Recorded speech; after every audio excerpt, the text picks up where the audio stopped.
Kehadiran Patris Allegro dengan penguasaan ilmu filsafatnya membuat debater-debater penyerang kekatolikan tampak seperti anak-anak bau kencur. Patris Allegro membawa dunia apologetika ke level yang berbeda. Dengan ilmu filsafat yang sangat dikuasainya, ia membuat suatu doktrin mendapatkan pendasaran yang amat rasional yang membuat penentangnya menyadari dengan terhormat mereka sedang berada di posisi apa menurut sudut pandang filsafat. Dan akhirnya jika ada kejujuran intelektual dan kerendahan hati, mereka tidak punya pilihan lain selain mengakui kebenaran ajaran gereja Katolik dan bergembira karena mereka telah menemukan ajaran atau doktrin yang benar. Setelah mendengar Romo Patris Allegro atau juga Romo Cafe yang hafal ayat-ayat kitab suci di luar kepala, Anda jadi tahu bahwa tidak mudah bagi seorang Katolik untuk tampil di media sosial dengan mengatasnamakan gereja Katolik. Tetapi tidak berarti debat berdarah-darah model adu ayat atau mirroring oleh kaum awam Katolik juga Protestan tidak ada gunanya. Faktanya model seperti itu telah membuka informasi yang selama ini dalam tanda kutip disembunyikan tentang agama tetangga yang sering menyerang kita. Dan hal seperti itu telah mempertobatkan juga jiwa-jiwa. Jadi tetap semangat para apologet Kristen dan jangan lupa mengunjungi Komal Patris Allegro dan Romo Cafe untuk mengecek apakah apa yang Anda sampaikan sudah benar. Dalam video ini, pada intinya Romo Patris Allegro menyampaikan dasar pemikiran filsafat yang membedakan liturgi Ekaristi secara spesifik konsep transubstansiasi dalam gereja Katolik dari liturgi kaum Protestan dan sedikit menyenggol Ortodoks juga. Saya hanya menambahkan saja bahwa secara biblis penerimaan tubuh dan darah Kristus dalam rupa roti dan anggur itu sesuai dengan orde atau hukum natural dalam penciptaan yang mula-mula, bahwa manusia Adam dan Hawa dalam tanda kutip mesti makan dari tumbuhan berbiji dan dari pohon dengan buah yang berbiji. Kejadian bab 1 ayat 29. Hosti atau roti suci itu dibuat dari tumbuhan berbiji yaitu gandum. Sementara anggur diolah dari buah pohon anggur yang berbiji. Hosti atau roti dan anggur ini pula yang digunakan oleh Imam Melkisedek. Kejadian bab 14 ayat 18. Camkan saudara-saudariku, Anda tidak bisa menolak suatu sistem filsafat. Yang bisa terjadi adalah Anda beralih dari sistem filsafat yang satu dan merangkul sistem filsafat yang lain. Hanya itu yang bisa dilakukan.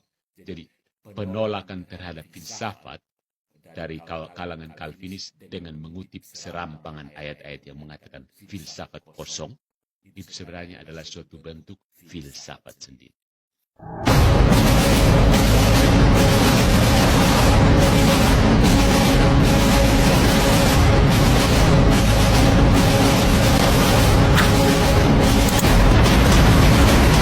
Salve saudara-saudari, welcome back to the jungle of Protestantism. Kali ini saya akan mengajak saudara-saudari sekalian, sebelum nanti kita akan melangkah lebih ke dalam tentang the real presence dan transubstansiasi. Pertama-tama, mari kita melihat bagaimana serangan-serangan non-Katolik terhadap sakramen Ekaristi. Nah, pada kesempatan ini saya mau mengajak kita untuk membahas satu hal yang cukup penting, karena mungkin kalau ada yang terganggu dengan serangan-serangan ini, saya mau menegaskan, memberikan tesis, memberikan proposisi bahwa kita bersama-sama akan menegaskan bahwa pandangan reformat tentang Ekaristi menyimpang dari iman gereja perdana yang diajarkan oleh para bapak gereja yang menegaskan kehadiran nyata Kristus di dalam Ekaristi. Vamonos, kita punya alasan yang mencukupi. Kita beri judul Liturgi Tanpa Kehadiran, sebuah kritik ontologis dan historis atas teologi memorial reform. Jadi juga sebagai tanggapan terhadap Pendeta De Kingadas yang memajang foto-foto Alphonse Kolo dan Patris Allegro untuk menarik banyak peminat. Nah, pertanyaan pertama yang muncul di benak saya adalah, apakah kehadiran Tuhan di Protestan hanya simbol, mere symbolism? Who knows? Pertanyaannya seperti ini, saudara-saudariku. Apakah kehadiran Tuhan di Protestan hanya semata simbol? Ini menyentuh inti perbedaan teologis antara Katolik dan pelbagai tradisi Protestan mengenai Ekaristi atau perjamuan kudus. Ya. Jawabannya tergantung pada denominasi Protestan yang dimaksud, karena Protestantisme tidak memiliki satu pandangan tunggal mengenai hal ini. Kita lihat beberapa poin penting. Yang pertama, pandangan Katolik, kehadiran nyata atau real presence. Presensia realis dalam bahasa Latin.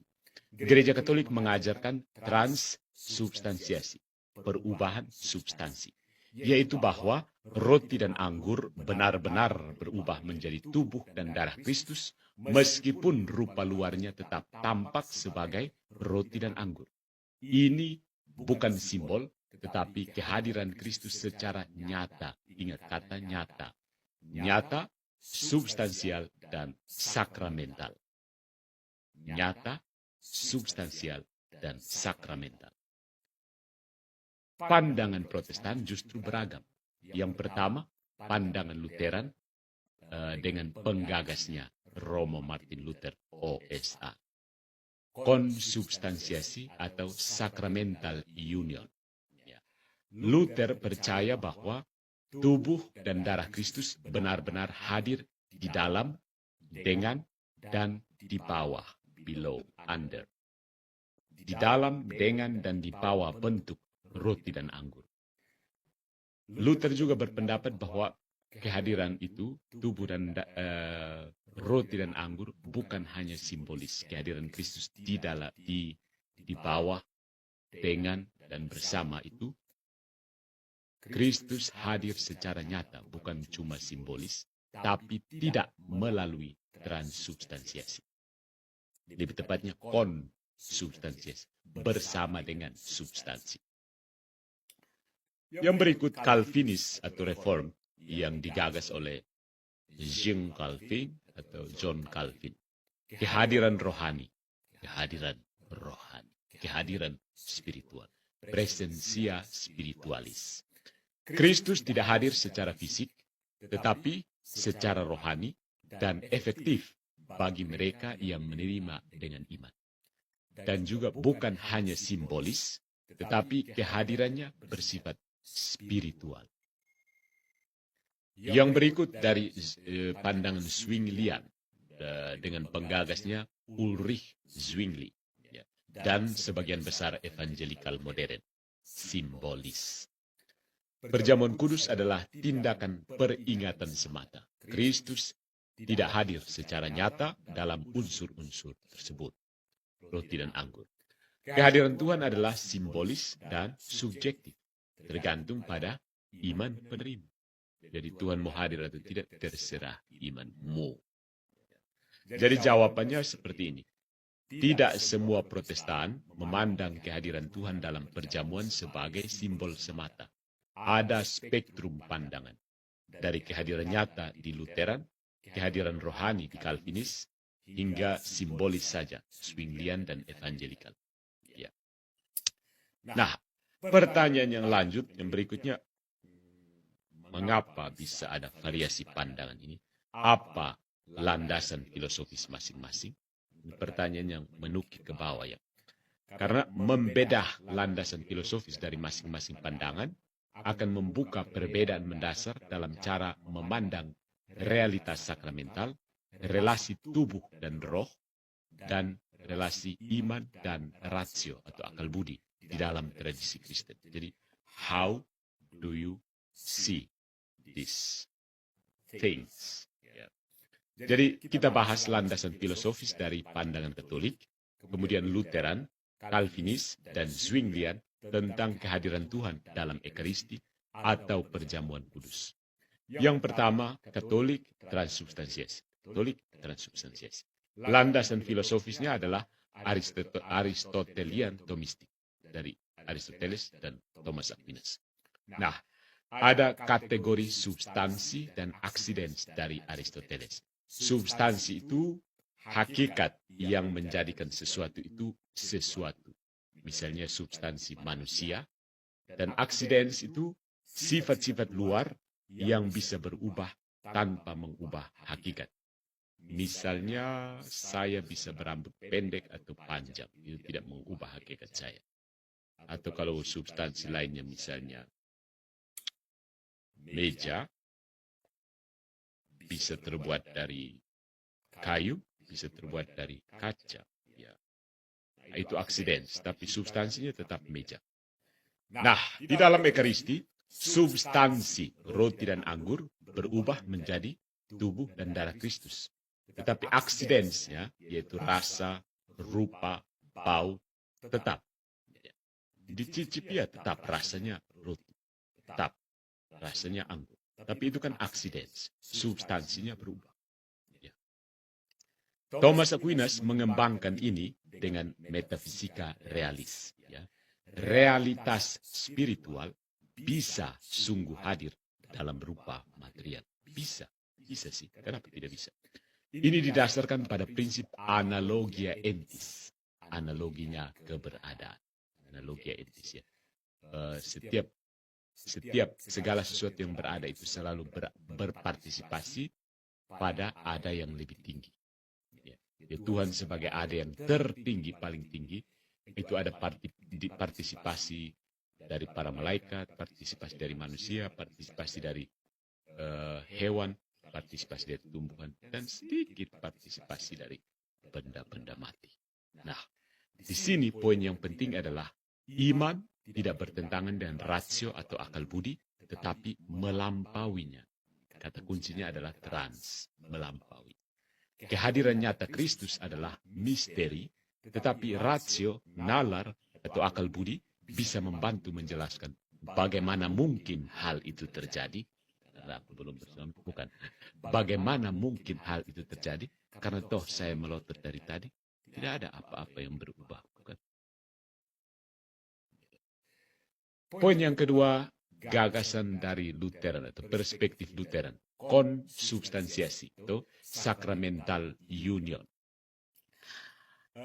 Landasan filosofisnya adalah nominalisme atau ontologi relasional. Ya, keberadaan dalam yang bersifat hubungan, ketergantungan. Luther menolak metafisika skolastik, yaitu Aristotelian Thomistik. Ya. Dia lebih dekat dengan nominalisme dari Occam. Ya. Menurut William Occam ini, tidak ada substansi tetap, hanya nama-nama dan kehendak Allah yang menentukan makna. It sounds not so good. Oke. Maka konsekuensinya roti tetap roti. Anggur tetap anggur, substansi-substansi itu. Substansi roti tetap substansi roti. Substansi anggur tetap substansi anggur. Tapi Kristus hadir secara nyata bersama dengan konsubstansiasi unsur-unsur itu. Bersama dengan unsur-unsur itu. Kristus hadir karena dia berjanji hadir. Bukan karena ada perubahan substansi. You got it? Poinnya di sini adalah bahwa realitas sakramental tidak dijelaskan lewat filosofi spekulatif, tapi lewat iman pada janji Allah dalam sabda. Perspektif yang berikut adalah perspektif Calvinis, kehadiran rohani, kehadiran spiritual, presensia spiritualis. Landasan filosofisnya adalah dualisme moderat dan filsafat iman rasional. Calvin ini menolak baik transubstansiasi maupun kehadiran fisik seperti dalam Lutheranisme. Dia memandang tubuh Kristus ada di surga. Doktrin Kristologi, Kristus bangkit dengan tubuh nyata. Jadi begitu Yesus naik ke surga, tubuhnya ada di surga. Tubuhnya tidak ada di gereja-gereja Protestan, Calvinis maksudnya. Kemudian kehadiran Tuhan di perjamuan itu terjadi secara rohani oleh karya Roh Kudus dan hanya diterima oleh mereka yang beriman. Rohani, Roh Kudus, beriman. Oke. Calvin menekankan pentingnya iman yang aktif dan reflektif. Sakramen adalah alat anugerah yang menyalurkan realitas rohani kepada umat. Realitas tapi rohani pada umat. Nah, secara filosofis, Calvin ini menyatukan ontologi spiritual dengan prinsip rasionalitas. Ya. Ada keberadaan roh dengan dasar-dasar rasionalitas. Allah tidak akan menghadirkan tubuhnya secara fisik di banyak tempat yang sama. Dan menurut Calvin itu Allah jaim, jaga image. Buat apa turun dituruti? Becon apa? Terlalu suci turun dituruti. Maybe, pikir Calvin. Oke. Perspektif yang berikutnya adalah Zwinglian atau evangelical. Simbolis. Simbol. Landasan filosofisnya adalah rasionalisme reformasi dan anti-sakramentalisme. Ya, ini lebih tegas lagi. Ya. Zwingli ini menolak semua bentuk kehadiran nyata. Dia berpikir secara biner artinya dua, seperti 0, 1, atau. Berpikir biner dan simbolik. Tubuh Kristus ada di surga dan tidak mungkin hadir di bumi secara fisik atau spiritual di dalam sakramen. Jadi no way buat Zwingli. Perjamuan tidak hanya memperingati pengorbanan Kristus. Perjamuan itu semata-mata tindakan memperingati pengorbanan Kristus, bukan menghadirkannya. It seems plausible, ya. Oke. Filosofinya bersifat rasional legalistik. Rasional legalistik. Nalar dan hukum. Sakramen adalah tanda ketaatan, bukan alat kasih karunia. Nah, filsafat ini, rasional legalistik ini, sangat dekat dengan modernisme awal yang cenderung menolak misteri demi kejelasan rasional dan simbolik. So, ini sebenarnya muncul dari pandangan modernisme. Ya. Nah, kita lihat secara singkat bagaimana aspek-aspek ini melihat kehadiran Kristus dengan landasan filosofisnya masing-masing. Yang pertama, Katolik, kehadiran Kristus itu nyata, substansial.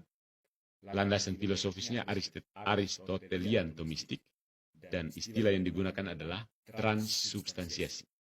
Lutheran, kehadiran Kristus nyata bersama dengan unsur. Landasan filosofisnya nominalisme, dan keterangan istilah yang digunakan, konsep yang digunakan adalah konsubstansiasi, tanpa perubahan substansi. Sementara Calvinis rohani, kehadiran Kristus rohani oleh iman. Landasan filosofisnya rasionalisme moderat, dan konsep yang digunakan adalah kehadiran spiritual via Roh Kudus. Sementara Zwinglian, kehadiran Kristus itu simbolis, dan landasan filosofisnya adalah rasionalisme, dan keterangan yang digunakan adalah tidak ada kehadiran nyata. Jadi, there is no real presence. Itu dari rasionalisme legalistik. Nah, pertanyaannya adalah kenapa misalnya reform atau sebagaimana Pendeta Deki semalam menafsirkan Yohanes bab 6 dengan perspektif merohanikan Tuhan, seolah-olah terdapat penolakan terhadap materi dan inkarnasi. Dan memang, saudara-saudariku, ada paradoks menarik di dalam tradisi reform. Mereka sangat menekankan inkarnasi dan kedaulatan Allah yang bekerja dalam dunia, namun dalam praktik sakramental seperti Ekaristi, mereka justru merohanikan kehadiran Tuhan. Vamonos, mari kita elaborasi secara mendalam akar dari masalah ini. Yang pertama, ada motif teologis dari reform. Itu mau menghindari magisme sakramental. Ya. Dek itu berulang kali menolak penjualan hosti, penyembahan roti, dan seterusnya. Jadi Calvinis sangat berhati-hati terhadap kesan bahwa sakramen bisa bekerja secara otomatis atau magis. Mereka ingin menegaskan bahwa imanlah yang membuat sakramen efektif, bukan tindakan sakramental itu sendiri.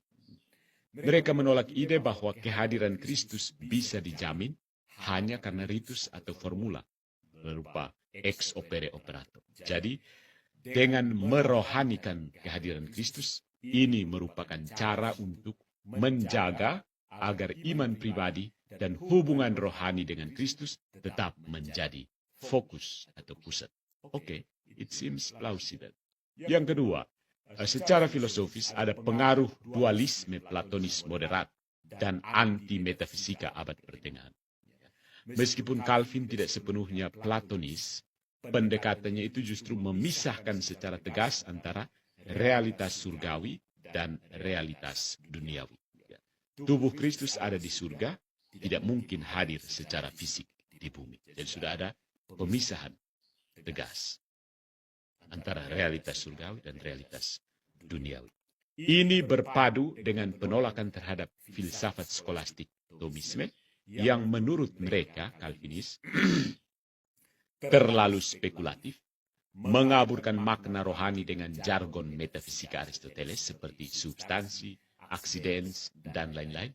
Dan mereka cenderung ke filsafat voluntaristik dan rasionalistik, ya, di mana kehendak Allah tidak perlu dijelaskan secara metafisika, cukup dipercayai dalam iman. Camkan saudara-saudariku, Anda tidak bisa menolak suatu sistem filsafat. Yang bisa terjadi adalah Anda beralih dari sistem filsafat yang satu dan merangkul sistem filsafat yang lain. Hanya itu yang bisa lakukan. Jadi penolakan terhadap filsafat dari kalangan Calvinis dengan mengutip serampangan ayat-ayat yang mengatakan filsafat kosong, itu sebenarnya adalah suatu bentuk filsafat sendiri. You got it? Jadi konsekuensinya ada ketegangan antara inkarnasi dan sakramen. Ya, terjadi ketegangan antara inkarnasi dan sakramen. Dan disinilah letak paradoks. Dari perspektif Katolik itu paradoks ya. Dalam inkarnasi, Allah benar-benar menjadi manusia. Benar-benar menjadi manusia, mengambil materi. Dia mengambil materi. Jadi berupa kemanusiaan. Tapi dalam sakramentologi reformat, materi justru dipandang sebagai materi ini justru tidak dipandang sebagai sarana kehadiran nyata dari Tuhan. Jadi bertentangan dengan inkarnasi bukan? Ketika inkarnasi, Tuhan mau mengambil materi. Justru dalam sakramen, Tuhan enggan mengambil materi. Kenapa hal ini bisa terjadi seperti ketegangan seperti ini? Karena mereka, kaum Calvinis, ingin menjaga ketransendensian Allah. Jadi mereka seolah-olah Swiss Guard-nya Tuhan Allah. Swiss Guard-nya Tuhan Allah, ya tahu kan Swiss Guard yang di Vatikan. Bahwa Allah tidak dikurung dalam unsur materi. So said, mereka sendiri mengurung Allah dalam 66 buku. Allah tidak dikurung dalam unsur materi. Mereka juga ingin melindungi iman dari kebergantungan pada benda-benda yang bisa berujung pada berhala sakramen. Jadi kita sampai titik ini kita bisa tahu kan polemikus Protestan Calvinis biasanya datang dengan serangan menyembah berhala, menyembah patung, menyembah lain-lain. Ketakutan, bukan sudah ketakutan tapi fobia patung. Tuhan tidak takut patung. Protestan Calvinis kok fobia sekali. Namun dalam melakukan hal itu, mereka tampak mengabaikan dimensi inkarnasional dari teologi Kristen. Bahwa Allah sendiri dengan bebas memilih menyatakan dirinya dalam dan melalui hal-hal yang kelihatan. Tuhan sendiri secara bebas memilih untuk menyatakan diri di dalam dan melalui hal-hal yang kelihatan. Nah, bagaimana penilaian dari perspektif Thomistik?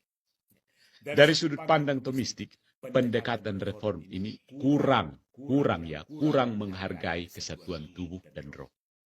Ingat, kurang bukan tidak. Kurang menghargai kesatuan tubuh dan roh. Sebagaimana ditegaskan dalam antropologi Kristiani, jiwa dan badan manusia itu. Melupakan bahwa sakramen itu justru karena inkarnasi bisa menjadi sarana kehadiran Kristus. Jadi ada sakramen justru karena ada inkarnasi. Tuhan yang mengambil daging juga tidak keberatan mengambil roti dan anggur sebagai sarana kehadirannya. Santo Thomas Aquinas melihat sakramen bukan sebagai pengganti Kristus, tapi sebagai partisipasi aktual dalam realitas Kristus yang inkarnatif dan salvifik, menyelamatkan. Ya. Jadi singkatnya seperti ini. Reform itu merohanikan kehadiran Kristus karena ingin menjaga kemurnian iman dan transendensi Allah, tapi dalam proses itu mereka berisiko mengaburkan misteri inkarnasi, yaitu bahwa Allah sungguh hadir dalam dan melalui dunia material. Jadi dari tanggapan-tanggapan polemikus Protestan Calvinis, saya biasa bisa mencium bau-bau anti-inkarnasional, anti-inkarnasi, anti-inkarnasionis. Nah, pertanyaan seperti ini.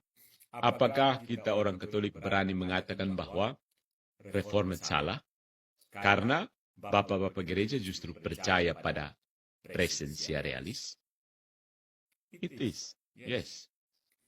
Kita bisa dan harus mengatakan demikian dengan argumen yang kuat secara historis, teologis, dan filosofis.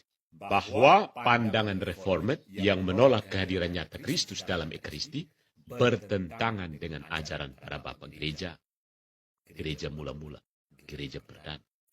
Dan ini bukan sekedar opini, tapi ada jejak sejarah dan tradisi yang jelas. Mari kita uraikan secara yang pertama. Apa yang diajarkan para bapak gereja? Mayoritas bapak gereja sebelum reformasi mengajarkan kehadiran nyata Kristus dalam Ekaristi. Meskipun mereka belum menggunakan istilah transubstansiasi. Karena istilah ini baru muncul di abad ke-13 melalui Santo Thomas Aquinas. Nah, ada beberapa kutipan penting. Santo Ignatius dari Antioquia sekitar tahun 110 Masehi menulis seperti ini. Mereka, kaum bidat, menolak Ekaristi karena mereka tidak mengakui bahwa Ekaristi adalah tubuh juru selamat kita, Yesus Kristus, yang menderita bagi kita. Dalam surat kepada Smyrnians, bab 6, ayat 2-7. Dan ini sangat awal ya, karena Ignatius adalah murid langsung dari Rasul Yohanes.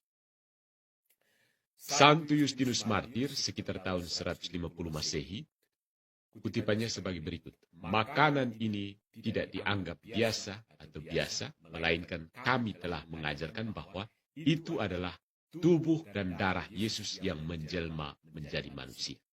Apologia Prima, halaman 66. Nomor 66. Kemudian ada Irenaeus dari Lyon, sekitar tahun 180 Masehi.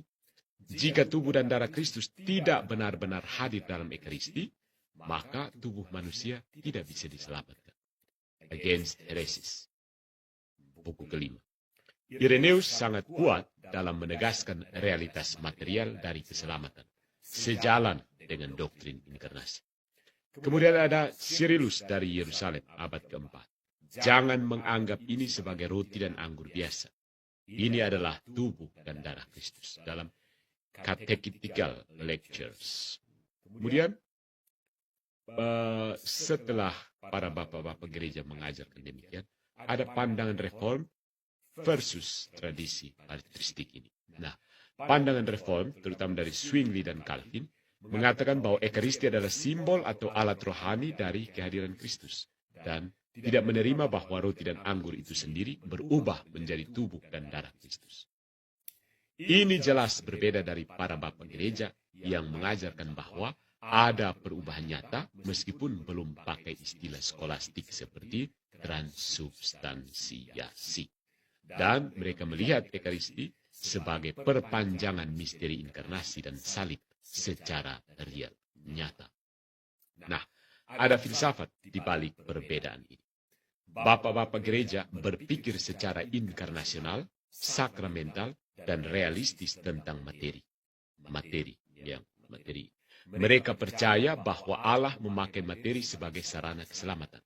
Sementara reform berpikir lebih dualistik dan legalistik, cenderung memisahkan spiritual dan material, serta takut akan penyembahan materi, idolatry. Ya. Jadi, secara historis dan teologis, kita berhak menyimpulkan bahwa pandangan reform menyimpang dari tradisi apostolik dan patristik tentang Ekaristi.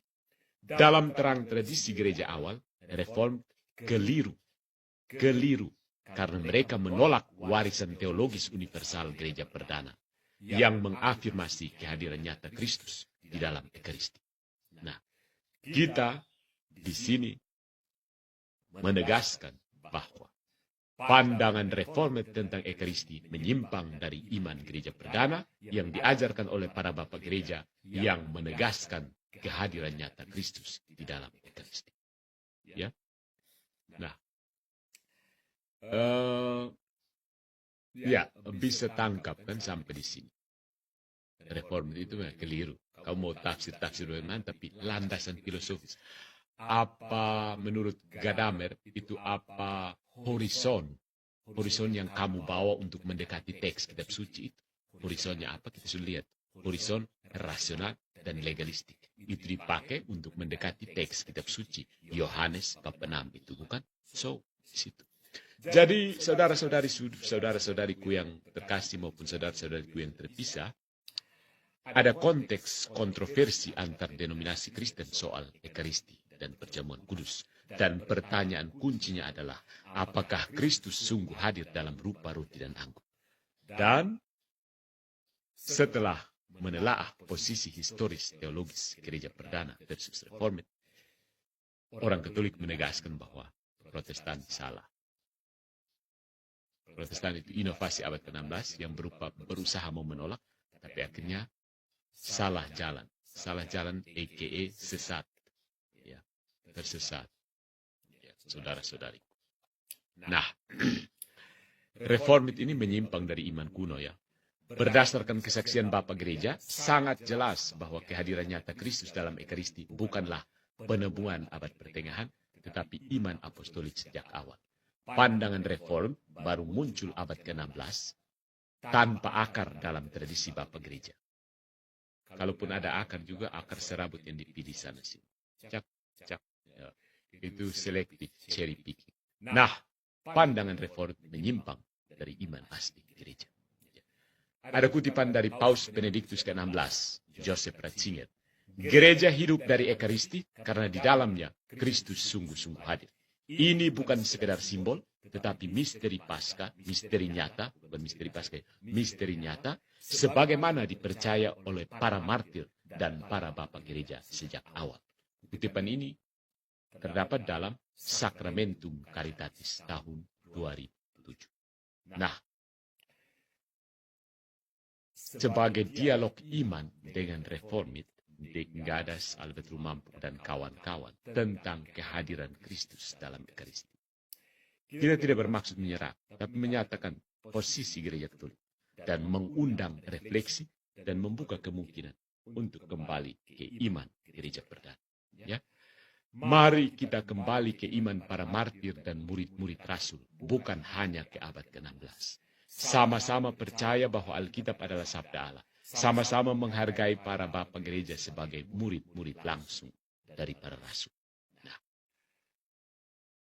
berdasarkan kesaksian iman gereja perdana, apakah mungkin para murid dari para rasul, yaitu Ignatius, Irenaeus, mereka salah dalam hal seperti Ekaristi?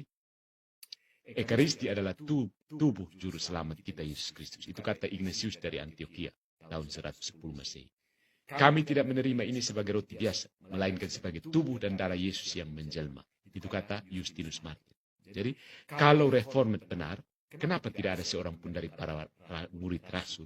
Tidak ada seorang pun dari para murid rasul yang berkata demikian. Sebagaimana kepenyimpangan reform. Kenapa semua menegaskan kehadiran nyata, bahkan rela mati demi sakramen ini? Jadi inkarnasi sebenarnya adalah kuncinya. Inkarnasi, the core. Jika kita percaya bahwa firman menjadi daging, kenapa sulit percaya bahwa ia hadir dalam roti dan anggur? Inkarnasi bukan sekali lalu, sakramen adalah kelanjutan inkarnasi. Inkarnasi bukan sekali lalu saja. Sudah itu tidak lagi inkarnasi. Macam hanya datang, tutup, lalu kembali. Orang hanya datang totok saja. Ya, Tuhan Yesus hanya datang totok manusia, lalu dia kembali jadi absconditus. Inkarnasi model apa itu? Inkarnasi tidak jelas. Sakramen adalah kelanjutan inkarnasi. Inkarnasi tetap ada. Yesus di surga pun dengan tubuhnya, materi, fisik. Kristus tidak menjauh dari dunia, melainkan mengikatkan dirinya pada tanda-tanda yang kelihatan. seperti saya, Imago Dei, Eki Imago Dei. Jadi, bisa jadi ada keberatan dari kalangan reform. Kehadiran nyata berarti mengurung Tuhan dalam roti. Iya sih, oke. Justru karena Kristus adalah Allah sejati dan manusia sejati, dia bebas memilih cara menghadirkan dirinya secara penuh dalam cara yang rendah hati. Kalau Allah bisa menjadi bayi dan tergantung di kayu salib, dia juga bisa hadir di dalam roti. Bisa. Nah, pandangan reformat muncul 1500 tahun setelah Kristus. Tapi para bapak gereja, murid-murid para rasul sendiri, dengan suara bulat percaya bahwa Kristus sungguh hadir di dalam Ekaristi. So, good job, Protestantism.